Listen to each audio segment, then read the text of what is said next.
Nobody expects the quiet woman in the corner to be the most dangerous person in the room. She's sitting there, hands wrapped around her coffee cup, eyes down, looking like she just wants to be left alone. And that's exactly what most people see, a soft target. But here's what they don't know. Behind those quiet eyes is someone who has trained harder than most people will ever train in their entire life. Someone who has been through things that would break the average person in half. Someone who doesn't need to prove anything to anyone. But when pushed, she will. This is the story of a woman who walked into a coffee shop one morning and walked out having changed the way everyone in that room thinks about strength forever. It started like any normal Thursday morning. Sarah, not her real name, but we'll call her that, walked into a small cafe just off the highway around 7 a.m. She picked a corner seat, ordered a black coffee, and opened her laptop. She wasn't looking for trouble. She never does. She was wearing old jeans, a green jacket, and she had an anchor tattoo on her wrist. No military gear, no uniform, nothing that would tell you anything about who she really was. Now, a few tables away, there was a group of 3 guys, loud, already acting like they owned the place. The kind of guys who look for someone smaller, someone quieter, someone they think won't push back. And they found Sarah. It started with small comments, little things, the kind of stuff people do when they're testing you, seeing how much you'll take before you react. A smirk here, a comment there. One of them even walked over and made a remark about her sitting alone. Sarah didn't flinch. She didn't look up. She just took a slow sip of her coffee. And that calm, that stillness, actually made them more aggressive. Because to them, calm meant scared. Calm meant weak. Calm meant easy. They had no idea. Here's something most people don't understand about Navy SEALs. And yes, Sarah is a Navy SEAL veteran. One of the first wave of women to complete the brutal training pipeline.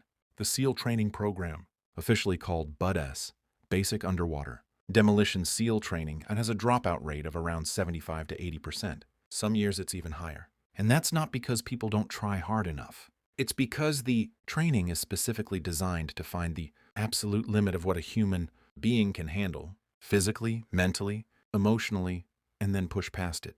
Hell Week alone is 5.5 days of continuous training with less than 4 hours of total sleep. You are wet, you are cold, you are in pain, and you are still expected to perform. Sarah passed it. She didn't just pass it, she completed a full career, multiple deployments, real situations, real pressure. The kind of pressure where one wrong decision doesn't mean a bad grade. It means people don't come home.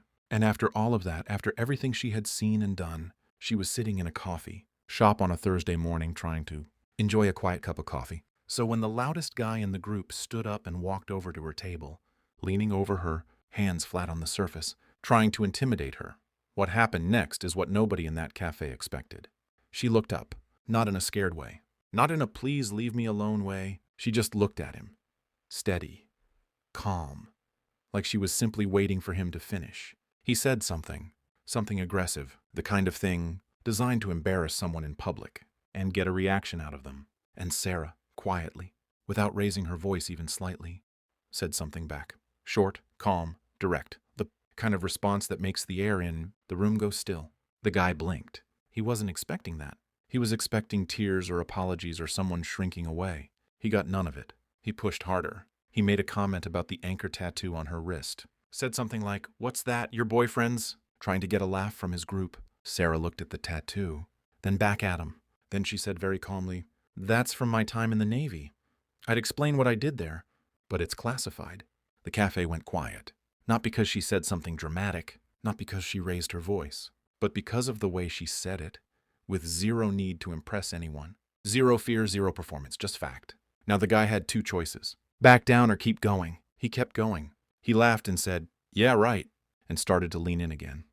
And this is where Sarah did something that nobody was ready for. She stood up, not aggressively, not with any kind of dramatic energy. She just stood up slowly, put her coffee down, and stood at her full height. And something about her posture, the way she carried herself, the way she stood, completely changed the energy in the room. People who have military training carry their body differently. There's a groundedness to it, a readiness. It's hard to explain unless you've seen it, but everyone in that cafe felt it in that moment. The guy took a step back, physically stepped back, without even realizing he did it. One of the cafe staff, who later told this story online, said it was like watching a switch flip in the room. One second this guy was the loudest person in the space. The next second he looked like a kid who had accidentally knocked on the wrong door. Sarah didn't touch him. She didn't threaten him. She didn't need to. She just stood there and let the silence do the work. Then she sat back down, picked up her coffee, and went back to her laptop. The three guys paid their bill and left 4 minutes later. The person who shared this story online said something that really stuck with them about the whole thing. She never once looked like she was trying to prove something. That's what made it so powerful. She wasn't performing strength. She just had it. And that right there is the difference between real confidence and fake confidence. Most of us, when we feel threatened or disrespected, we puff up. We get loud. We try to look strong. Because deep down, we're not sure if we actually are. So we perform. People who have been through real pressure don't perform. They don't need to. They've already been tested. They already know what they're made of. Sarah had spent years in conditions that most people can't even imagine. Sleep deprivation, physical exhaustion, real danger. She had already faced things in real life that were 10 times more intense than 3 rude guys in a cafe. So to her, this wasn't even a challenge. This was just a Tuesday, or a Thursday in this case. And here's the thing that gets me about this story. She wasn't trying to be a hero. She wasn't looking for a moment. She just wanted her coffee. But when someone came at her, she didn't shrink. Not because she was trying to be brave, but because after everything she had been through, shrinking simply wasn't in her anymore. That's what real training does. Not just physical training, mental training. The kind you get from getting up every single time life knocks you down. The kind that comes from choosing to push through when every part of you says stop. The kind that you can't fake and you can't buy.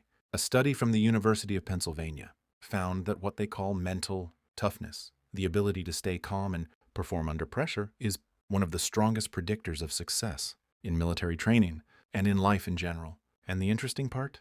It's not something you're born with. It's something you build slowly, through hard moments, through choosing to stay when it's easier to leave. Sarah built hers over years of one of the hardest training programs in the world.